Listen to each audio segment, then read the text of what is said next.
호세아서를 좀 소개하는 시간을 잠시 갖겠습니다. 자, 호세아서는 구약성경에 예언서가 있습니다. 예언서가 모두 17권이 있는데요. 역사서가 17권, 그렇죠? 그 다음에 예언서가 17권이 있습니다. 그 17권의 예언서 중에서 대예언서가 있고 소예언서가 있어요. 대예언서, 소예언서를 나누는 기준은 사람이 키가 커서가 아니고 뭐 때문에? 분량 때문에, 기록된 분량 때문에. 그러니까 기록된 분량이 작다고 뭐라 그럴까? 작은 게 아니에요. 아시겠습니까? 네. 아침에도 우리 서신도 이야기했잖아요. 바꾸신 서신 이야기할 때 문제가 많은 교회는 오히려 길어요. 그죠? 근데 그렇지 않은 교회들은 아주 짧게 하는 것처럼 구약 성경의 예언서들도 이제 마찬가지라고 합니다. 그래서 소예언서라고 합니다. 영어로 말하면 마이너지 마이너, 메이저가 아니라 마이너. 그래서 적은 분량을 쓴 책이다. 그래서 호세아부터 이제 말라기까지는 뭐라고 하냐면 소예언서라고 그러는데 호세아서가 그 소선지서의 소예언서의 첫 번째 책입니다. 그렇죠? 자, 호세아는 몇 장으로 되어 있죠? 14장입니다. 14장으로 되어 있습니다. 그래서 자, 1장 1절을 근거로 해서 볼 때 자, 이것은 호세아가 언제 활동을 했냐면 여로보암, 그러니까 북이스라엘에서 활동한 선지자입니다. 북이스라엘로 동시에 활동한 선지자가 아모스가 있고 호세아가 있어요. 아모스는 남유다 출신이에요. 남유다 출신인데 북이스라엘로 와서 활동을 하는 거예요. 그러니까 어떻게 보면 선교사예요, 선교사. 지금으로 말하면 선교사. 그리고 호세아는 이제 국내 목회자. 뭐 이렇게 구분이 좀 이상한지 모르지만 그게 토종 선교사라고 말할 수 있습니다. 그래서 1장 2절 근거로 보면 여로보암 2세, 그러니까 북이스라엘에서 그래도 가장 다윗 이후에 강력하고 부강한 나라를 이뤘을 때가 여로보암 그 2세 통치예요. 2세 통치의 말기부터 시작해갖고 이제 북이스라엘이 어디에 망합니까? 남유다는 바벨론에 망하고 북이스라엘은 어디에 망하죠? 아수르에 망합니다.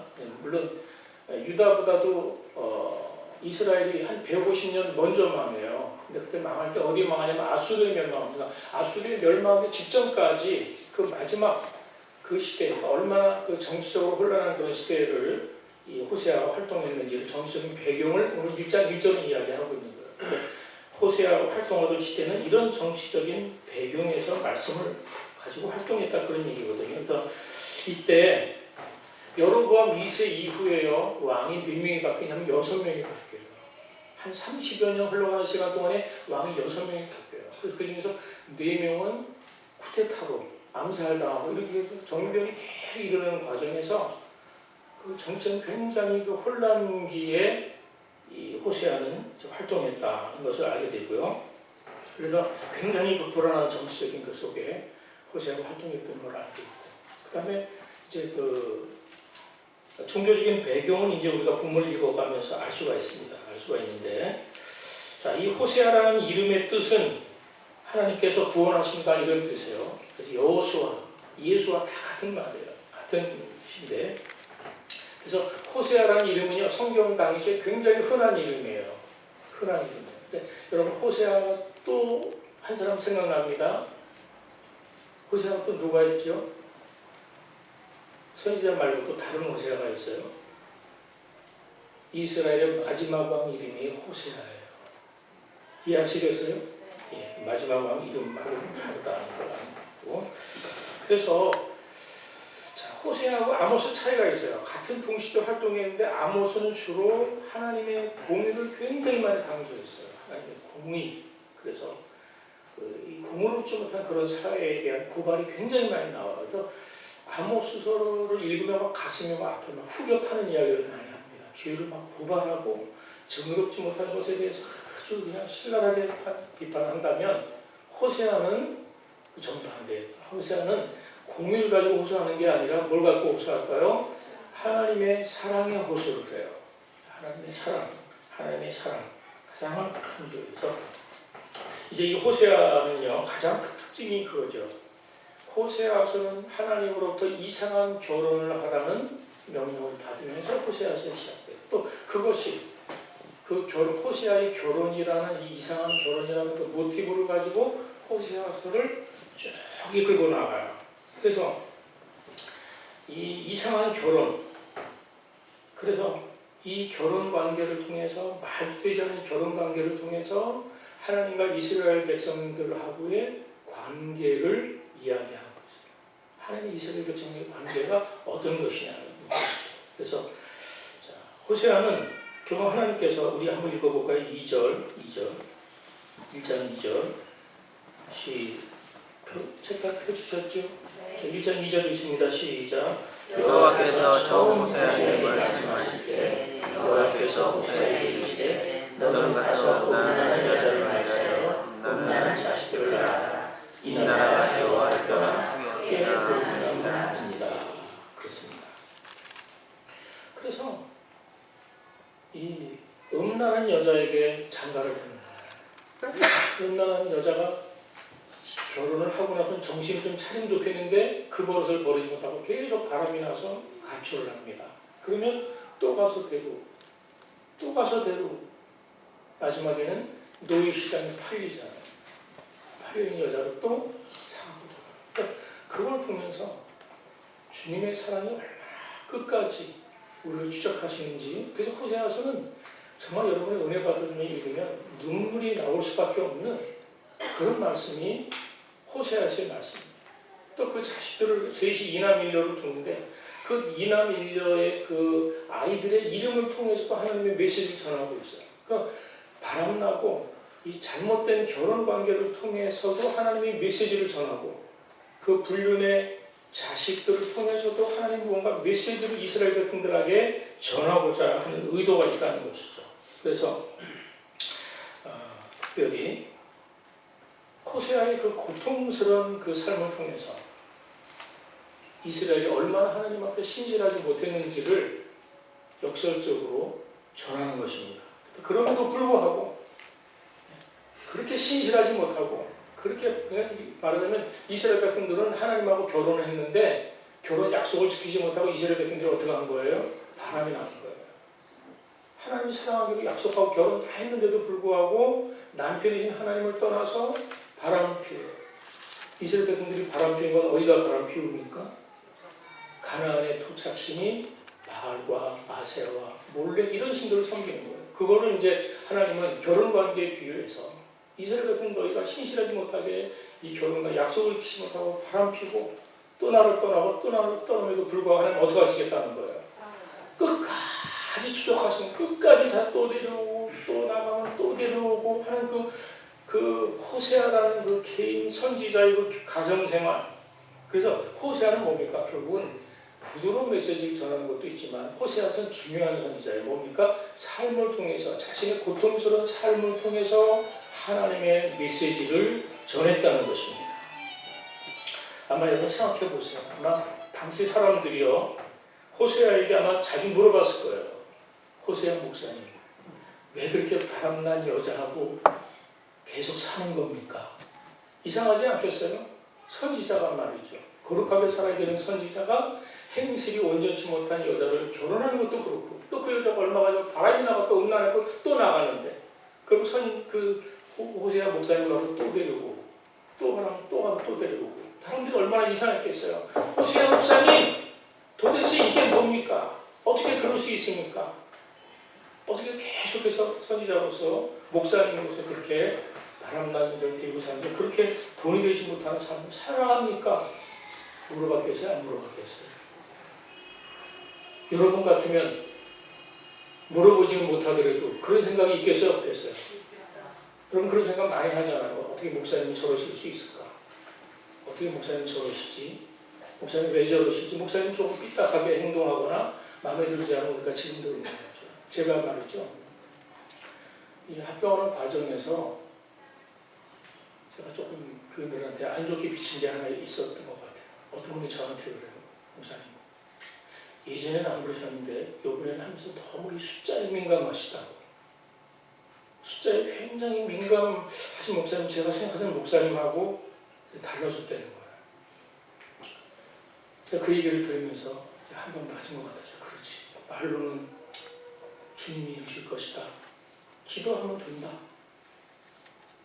그렇게 이야기하면서도 저는 끊임없이 계산을 하고 있어요. 왜냐하면 대출이자가 얼마고 지금 우리 예산이 얼마고 이걸 맞추려면 어떻게 해야 되고 기도는 계속 하는데 또 한편은 그 생각이 자꾸 뜨는 거예요. 그러니까 저도 모르게 저렇게 모여가지고 이거는 이렇게 얼마 들어가고 이렇게 하면 얼마가 나오고 이렇게 하면 얼마 제가 몇 번 설명했어요. 1000만 원씩 황금 몇 명 하면 이거 되는 문제고 청인가 포함해서 한 이것이 얼마나 쉬운 문제 제가 그랬잖아요. 간단한 문제 아니냐고. 근데 그게 좀 성도들에게 상처가 되는 거죠. 저는 지금까지 목회하면서 단 한 번도 성도들에게 작정한금 시켜본 적 없어요. 어떤 일을 해도 그냥 자원해서 하는 것을 지금까지 했는데 요번에는 제가 다른 때 다르게 조금 강조를 좀 했던 것 같아요. 그래서 저는 그런 거를 보면서 목회자는 말로 메시지를 전하기도 하지만 삶으로 메시지를 전하는 사람이구나. 그러니까 성도들이 삶을 보는구나라는 걸 생각을 했어요. 물론 저도 핑계 할 수 있죠. 이게 보통 일이냐. 어떻게든지 성도들이 우리가 할 수 있습니다. 간단합니다. 그 얘기를 강조하기 위해서 하다 보니까 그렇게 숫자 계산을 제가 했어요. 요거 하면 얼마가 나오고 요거 팔면 얼마가 나오고 성도가 뭐 어떻게 하면 되고 한편은 얼굴이 화끈거리고 부끄럽기도 해요. 사실. 그래서 목회자는 아무리 그러니까 목회자는 기대하는 게 그런 것 같아요. 다른 사람들은 그렇게 해도 목회자 당신만은 그렇게 안 살았으면 좋겠다. 그 얘기 아니겠어요? 그렇죠?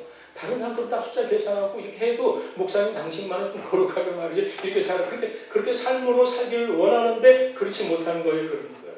지금 호세아 목회자 입장 돌아가 보세요. 호세아 목사님을 보시라고. 말도 안 되는 하나님의 명령을 받아서 그 추잡한 결혼 생활을 그것도 한 번은 끝내야 되는데 그걸 끝내지 못하고 얼마나 그 마음이 찢어졌겠어요. 어떻게 보면 그 여자가 얼마나 미웠겠어요. 그 바람난 부인이 막 정말 찢어버리고 싶도록 너무 믿고 고통스럽지만 하나님이 그 황당한 명령을 하시니까 순종해 나가요. 그러면서 그 삶을 통해서 이스라엘 백성들에게 메시지를 전하고 있는 거예요. 호세아가 아무 이야기를 안 해도 그것이 메시지예요. 바로 아마 사람들이 물어봤겠죠. 호세아 목사님 어떻게 이렇게 바람나는 여자를 데리고 살아갈 수 있습니까? 예? 왜 그렇게 할 수 있습니까? 그렇게 물어볼 때 호세아가 대답을 이렇게 하지 않았겠습니까? 이스라엘 백성이야말로 하나님을 저버리고 바람을 피우지 않았는가? 내 아내처럼 말이야. 정말 분노와 질투가 치밀어서 나도 당장 아내를 내쫓아버리고 싶다네. 그런데 지금 하나님의 심정이 그럴 거야. 바로 이것이 하나님의 심정이야. 내가 또 데려오는 게 하나님의 심정이야. 내가 믿고 데려오고 싶지만 또 데려오는 것 이것이 하나님의 심정이야. 너희를 향한 하나님의 심정이야. 돌아오라고. 돌아오라고. 삶을 통해서 호세아는 메시지를 전합니다. 이렇듯 호세아는 아내 때문에 자신이 직접 겪은 체험을 바탕으로 하나님의 찢어지는 마음을 표현했어요. 그래서 호세아가 6장에 가면 그 결혼 생활을 통해서요, 피눈물 나는 결혼 생활을 통해서 하나님의 마음을 이해하게 됐어요. 하나님의 심정을 이해하고 나서 그가 뭐라고 말하는지 보세요.